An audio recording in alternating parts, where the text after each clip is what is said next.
I just take it from here to drop over the border. That's it. And we go Vermont or we go to New York? New York. That's me meeting up with a criminal who thinks he's about to illegally smuggle me across the border into the United States. Little does he know, I'm recording him with a secret camera hidden in my book. They pay me for this. I just take you and drop over the border. As he sits there like an idiot, believing that I'm a refugee from Belarus, you'll watch him expose the business run by the Indian Mafia, operating out of both Canada and the United States. But why are all of these smuggling businesses operated by Indians? And why do these businesses look like they've been specifically targeted towards trafficking other Indians? Before I meet up with one of these dangerous criminals myself, I wanted to investigate the infamous Roxham Road, which was once a cheat code for foreigners of any kind to transition from Canada to the United States and vice versa. You want to come to Canada? Immigration over there. If you're crossing air, you will be arrested. Illegally. That's the way we're here right now. We understand everything you just said right now. We want to come in illegally. Canada can solve our problem. That's why we are here. Alright, so I've made it to the Roxham Road. One thing I want to point out is it was about a 45-minute drive down here from the city, and I didn't see one single Border Patrol agent. But this right here is what we're looking at. So that side over here is actually New York State. Just over this way is going to be Vermont. They've since tore down the building, and what remains here is just a few concrete blocks so you can't drive a car to the other side. Anybody who wants to just walk to the other side, there's nothing really stopping you. You just have to jump over a little bit of water here. You're in New York. Today is the 1st of June, so we're entering those summer months where everything is getting a little greener. So obviously it's going to be a little easier for people to sneak through the bushes without getting seen. We've got our first 2 cars coming down here. I'm not sure if they're going to be Border Patrol agents, and it's a Border Patrol agent. Took them about 15 minutes to show up. We've got 2 Border Patrol agent cars. You speak English? Yes, I do. How are you? Hi, I'm Constable Morin from the RCMP here. Okay. I'm just verifying what you're doing here, just because it's a hot spot here for a drop-off of... I understand. I'm a journalist. I'm from Newfoundland. I came out this morning. I'm doing a video on border crossings on the United States into Canada. All right. Well, since I know you're a journalist, I'll be on my way. You're good to go. Okay. Do you have anything you would like to say? No, and I can speak for media because I'm not a media representative. Did you get an anonymous tip, or do you have cameras up that's seen me come down this way? We have cameras here. Okay, you have seen my car come down this way, and that's why you have come down? Yeah. So we've got 1, 2, and 3. And though it is good to see these agents monitor certain sections of the border closely, the damage caused by Roxham Road and other unofficial entry points has already been done, as it was abused, being part of a loophole in the immigration system until the Safe Third Country Agreement between the United States and Canada was amended in March 2023. Basically, up until that point, anybody trying to flee, let's say, a third world or a developing country, and perhaps would rather choose the United States as the country to start their new life in, but couldn't exactly find a way to get there, could apply for visas in Canada, as it has incredibly lax restrictions and a pathetic vetting process, whether that's applying for a student visa, a temporary foreign work visa, or a travel visa. As far as the system is concerned, 27-year-old Rajesh from New Delhi is coming here to study economics, but as soon as his flight lands, he would be crossing the border into the United States through an unofficial port of entry like Roxham Road here, as it's now 2 years since the amendment, and migrating to the US is not as simple as showing up to Roxham Road with a suitcase. It's inspired a much more serious and highly profitable operation, where foreigners are running illegal immigration consultancies via TikTok, Instagram, and Facebook to help sneak people into the United States from Canada. Okay, very safe from the USA to Canada. The people are nice, and I'm safely now. Let's not ignore the elephant in the room. A lot of these trafficking accounts are made by Indians to smuggle other Indians. In the event that they're not Indians, they're Mexicans. And inevitably, if these trafficking businesses are not shut down, mark my words, these foreigners will ruin the relationship between Canada and the United States, and they're going to ruin it for everybody. Canadians are going to need travel visas to go to the US, and possibly even that the allowable 6 months that Canadians are allowed to spend in the United States per year is going to be minimal. minimized. We're already seeing the frustrations that the new regime is having with the northern border and Canada's failure to comply, and this is over not just human trafficking, but drug smuggling. And what better way to visualize just how easy it might be to smuggle drugs or humans across the border than to visit the towns of Stansted and Derby Line, the two towns that are split down the middle between Canada and the United States, where the only thing that divides the two countries is some green grass and an imaginary line. But before I go there is an entire industry out there built on collecting your personal data. They track what you do online, they package it up in a little bundle, and they sell it to other companies that will then target you with ads. So yeah, our information just ends up out there on these lists, and the annoying part is we do have rights to get us taken off of these lists, but the process is extremely complicated and way more difficult than it should be, and that's where Incogni comes in. When you sign up, you're giving them permission to go out there on your behalf and start getting your name removed from these data broker lists. They'll even show you how many lists you've been on, and it's a little bit of a wake-up call, to be honest. Recently, my own personal inbox to my email that I don't give anybody has been flooded with these AI-written, scammy-looking emails about script writing for my YouTube channel. And newsflash, I do not need a script writer, and I have not been looking for one. Thanks to Incogni, I am in the process of being taken off of these lists, and I soon won't have to deal with that crap anymore. So yeah, if you're like me and you are over the constant spam and you don't want your personal data out there, you can go to the first link in my description or incogni.com/Barry, and you can try it for 30 days. And in the event you think that it's not doing what it should be doing, you can get a full refund. First link in the description. Thank you to Incogni for sponsoring this video. Back to the border. He might ask you to back up. He'll ask me to back up? Yeah. Why? Getting a little too close? He doesn't want you near me. Ah, okay. Because I might be giving you fentanyl or... Ah, got it. So are you an American? I'm a dual citizen. Okay. I'm a dual U.S. Canadian citizen. Which side do you live on? I live in California. Ah, you just visiting? We're here for to bury my grandmother. Sorry to hear that. Oh, she lived to be 101. Wow. Well, Because she's a Canadian woman. hey, yeah. It's a good genes. What do you guys think of this? Is this kind of satirical almost in a way that you guys are in the United States and you guys are in Canada and you're like having a conversation? It's so cool. It is literally the coolest, but for me the coolest part was when he asked us to back up. That wasn't cool, actually, no. Well, yeah. I mean, it's surreal, right? It's hard to see the threat. Yeah. Also hard to see why this would be the interest of this town to be split in the middle, right? You know, how is this good for the economics of the town? I think this is really funny, actually. I'd like to give them a high five. I can't do that. Like, let's give Nah. an air high five. Allowed. I guess they need to be careful for people that would be a threat. There's a video online of like a car going across that grass there, like a car full of like people that were trying to illegally enter the United States. Yeah, it definitely happens. It's a very real thing. What side are you on? Yeah. I'm Canadian. Yeah. You sound you're American. right. Do I really? Yes, you do. Do you guys think pre 9/11 that this town was like very interchangeable? You could kind of go from one to the other. I mean, when did this appear? I'm not sure. This is my first time here, so. Oh, it's your first time. Back in the day, I remember coming. It wasn't as strict, obviously, but I don't remember the details. Yeah. It wasn't as strict. No. Like, we were here for a grandmother who passed away, but my grandfather, after he served in the army in World War II, he worked for U.S. Customs as a border officer on this border at the North Crossing, right, and at the Champlain Crossing for years. That's how we met our grandmother. And that's how he met our grandmother, yeah. right? So obviously, you know, this border, you know, guys and gals do their jobs, but, you know, they also understood that life had to happen. Oh, they're in trouble. What do you say? Just around the corner. Okay. Look at this, boom. Security camera up top. I'm sure there's a lot of these here.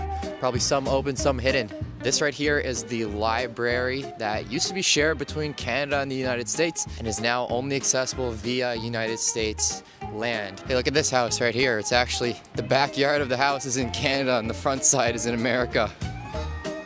Oh, it's a mower. It's an automatic lawnmower. That's sick. Oh, somebody is entering into the United States. The gate went up and there he goes. That guy didn't even get checked. It's kind of dead here. I don't really see a whole lot of people out. There's not really any cars driving by. It's pretty quiet apart from the fact of that running water over there, and I don't really see anybody to talk to. I don't think things will ever go back to the way that they've been. Yeah. right? We just have to find what the new thing and try to find something that's good. That's not to say that I'm in favor of what's happening now, and I'm afraid that we'll lose things like this, and sometimes you don't value things until you have the face losing you.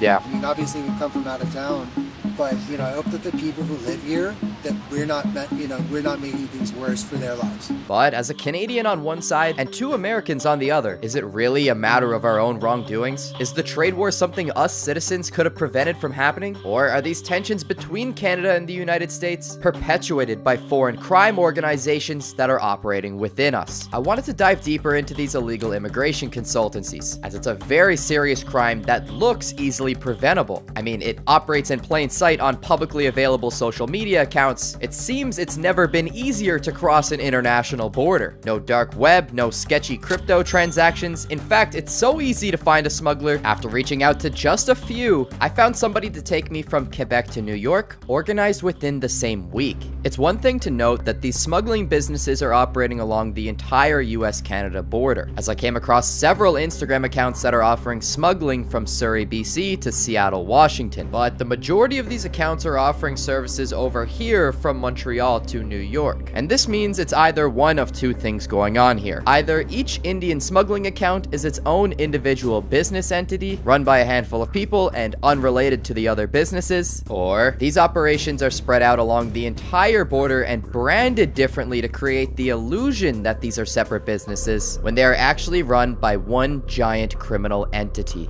To get to the bottom of this, I've posed as an illegal immigrant living in Canada, looking to illegally cross the border into the US. I've been coordinating with a trafficker based in India, with some slight language barriers as he speaks primarily Hindi. He goes by the name of Pankaj Rathi, and I found him through the Instagram account Vermont Immigration Point, an illegitimate immigration business based out of North India in the town of Jagadri, Haryana. So, my human trafficker is going to be meeting me tonight. He thinks that I am a young boy from Belarus trying to flee from Canada into the United States with my 2 younger sisters. The last conversation I had with him was 27 minutes ago, and he said, "Okay, the total amount will be 14,000 Canadian dollars. I want to ask you if you can send this payment from the account, from your Canada account, or transfer it from that account. When you reach there, then you will have to send the payment. This will keep your payment safe and there will be no problem. You will also not feel scared. Although I can take cash also, but if you do it from the account, then it will be better for you as well as for me. Whenever you guys are ready to go, let me know. I will send a car to come pick you up. From then on, your entire responsibility will be mine. Your food, accommodation, everything."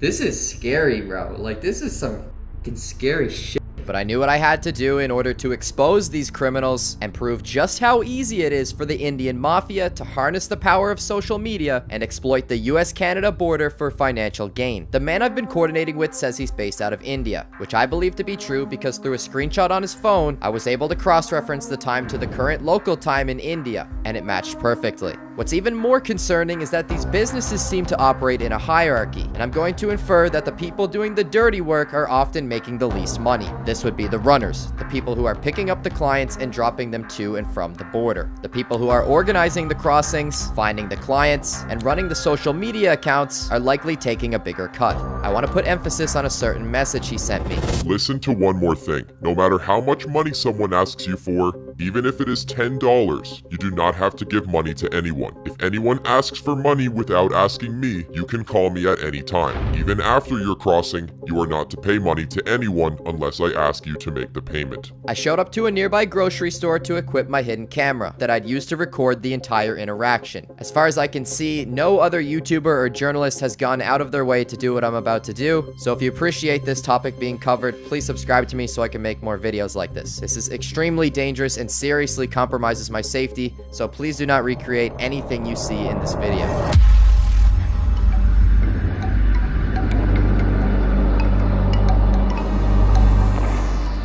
I've just been told my car has arrived. He said come to the parking lot by Shoppers. There is another black car parked there. Sit in it. Quickly have breakfast and come to the parking lot of the Shopper. There was another black car parked there. Sit in it. This is like a kidnapping. Okay, let's do this.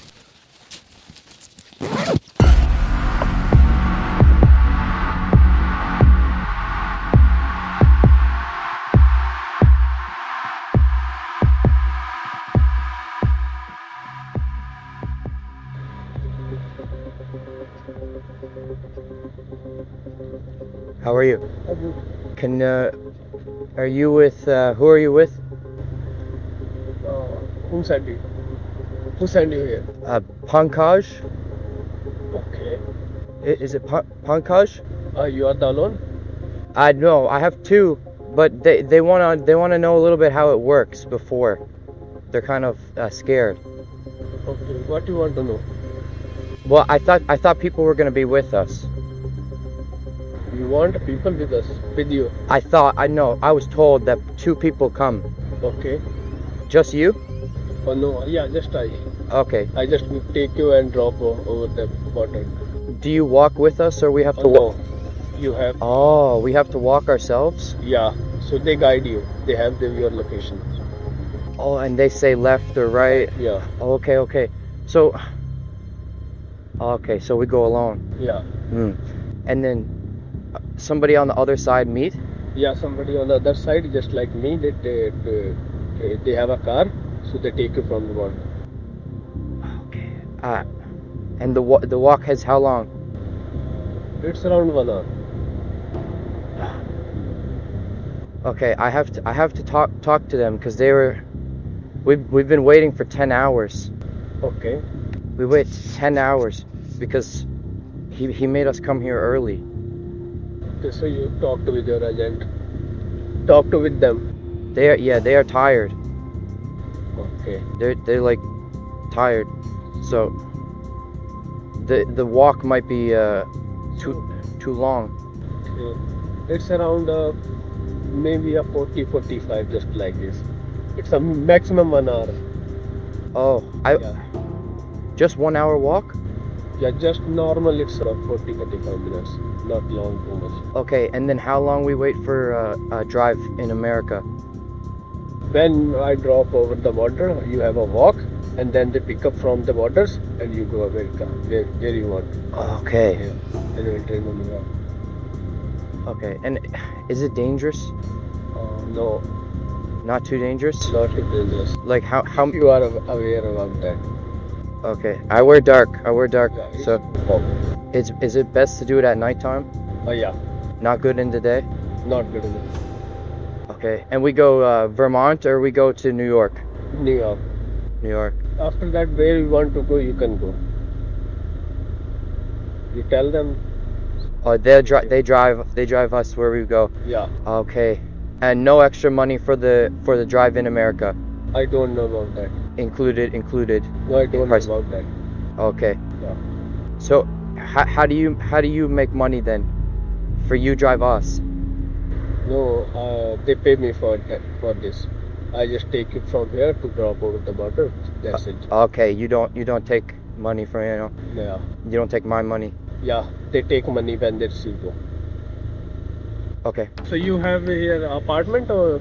No. We stay with their family member. Okay. But we're not from Montreal. Okay, so from where you come? Overseas. We're from Belarus. We want to go to USA for economic future. Okay.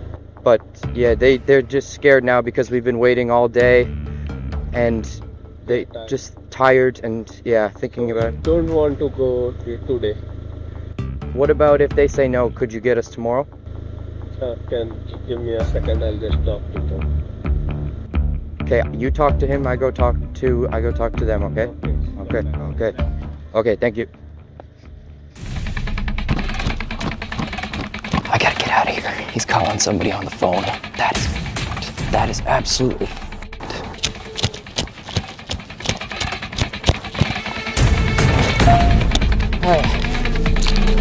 Stay here. Let's get the fuck out of here. Alright, that was super sketchy, but there you have it. There is Indians operating illegal businesses on Canadian soil. You have video proof, you shouldn't need anything else. This needs to be shut down immediately. These accounts that are operating on Instagram, TikTok, and Facebook need to be shut down. They need to be investigated, and everybody involved, if they are not Canadian born, they need to be deported. They've admitted to smuggling children and 400 to 500 people across the border in his career. I did the math. If everybody paid $5,000, that's $2.5 million just on sneaking people from Canada into the United States. And as far as this guy goes, let's try to get him identified. The coordinator said he was sending a taxi from Brampton, so it's very possible he's residing in Ontario. If you have any information about him, you can tag me on X at @TheGavinBerry. Deporting this one guy is not going to solve the entire problem, but it's a good start.